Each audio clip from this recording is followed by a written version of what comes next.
differences in 100% and PNT, and we're saying 100% in PNT, but this is really everything in PNT. Okay, I will tell you this, and I love how you shared that comment on that you had on your video, and then you mentioned don't poke the bear because you know good and well if that person asks the same question on any platform, you're gonna get 100 people saying blah blah blah. Don't poke the bears. You should be happy with your rating.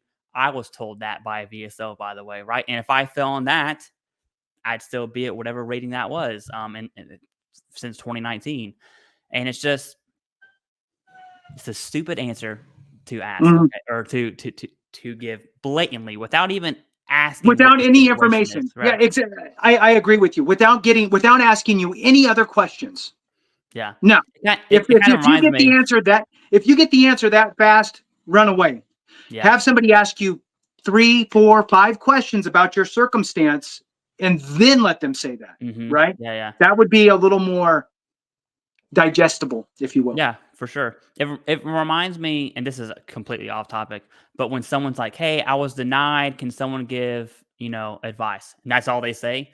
People will say supplemental, HLR, Board of Veteran Appeals, try a company, and it's like, whoa. We don't even know what the claim is.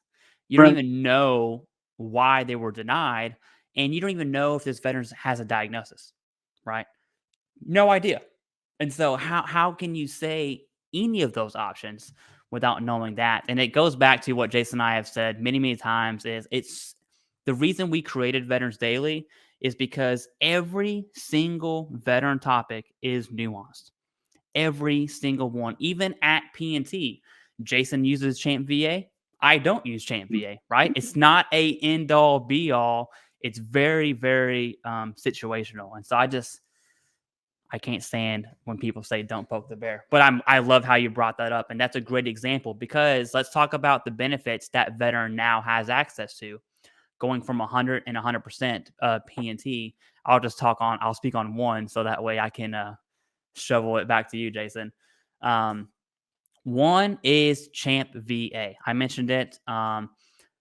Now, I personally don't use ChampVA. I could as a supplemental, but what ChampVA is, it's actual health insurance for your family. And PNTers have access to that, not 100%, not veterans who are rated at 100%, but not PNT. And so ChampVA could be awesome. You really have to look at it if it works for you. I do believe the rate of applying for ChampVA is about 6 months. So there's some planning factors there. But keep in mind, it's health insurance for your family. I like to call it VA version of TRICARE. So whatever your experience was with TRICARE, it's going to be very, very comparable, right? Or comparable to TRICARE and ChampVA. The veteran, ChampVA doesn't matter to the veteran at all outside of you're paying for it. The veteran will have the VA healthcare, which is not insurance. It's just healthcare for the veteran. And yes, that's one of many benefits that PNTers get. That is definitely up there for sure. Okay, Jason. Yeah, it is a good one, and there's a lot of benefits in that. Pharmacy care, all that good stuff. Mm-hmm. It really is a good program. Another one that I know you love and I love as well, and you already know which one I'm going to talk about. I know, So that's why I didn't want to say it. Yeah, I appreciate you. I love it. All right. So is the Chapter 35 benefit, right? Chapter 35 is a great educational benefit, Mm-hmm. whether your spouse is really looking at, and your dependent children, whether they're looking at, hey, I want to go get a bachelor's in X or go to school for whatever it is. Or, it would just for I want to get a better job, or I just want to have some additional education, right? Just to have it under my belt, I like to learn things. They don't have to be trying to get a job at the end of it. It's important to note. But what this benefit will do is it will put money in your spouse's pocket and your dependent children going to a higher level of education, right? So currently, as of the recording of this, Oh, it's which increased. is Yeah. it's changing, right? Changes October 1st. So currently it's $14.88 per month for full-time, higher level education.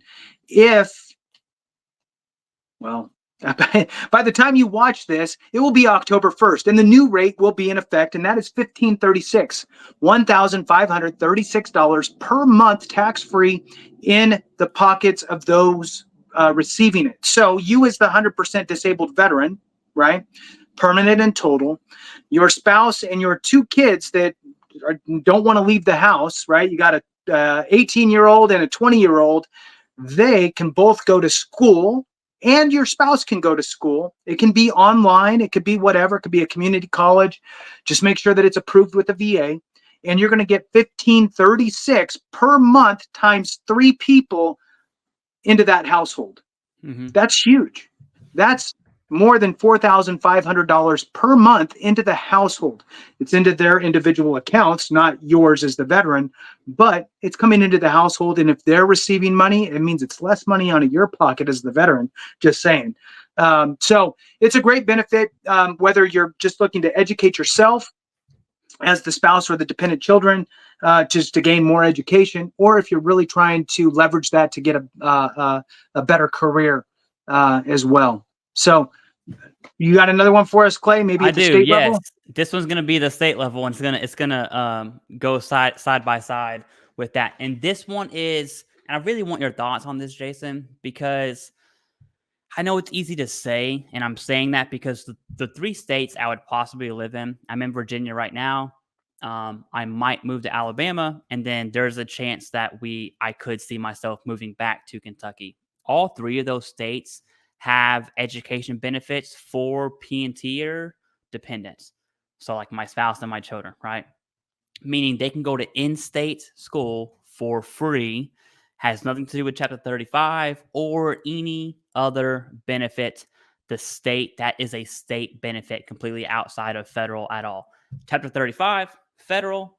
What I'm talking about right now is state. Not every state has them. I think it's less than 10 if I'm correct. Feel free to fact check me on that, anyone, if you can. But I think, Jason, the conversation I really want to bring up is, if I was in a state who did not have that benefit, would I seriously consider moving to a state that does? Most states, and I know this is true for Alabama and Virginia, if you did not enlist or commission out of those states, you need to have 5-year in-state residency. So if you do have kids, you need to move there, get your state residency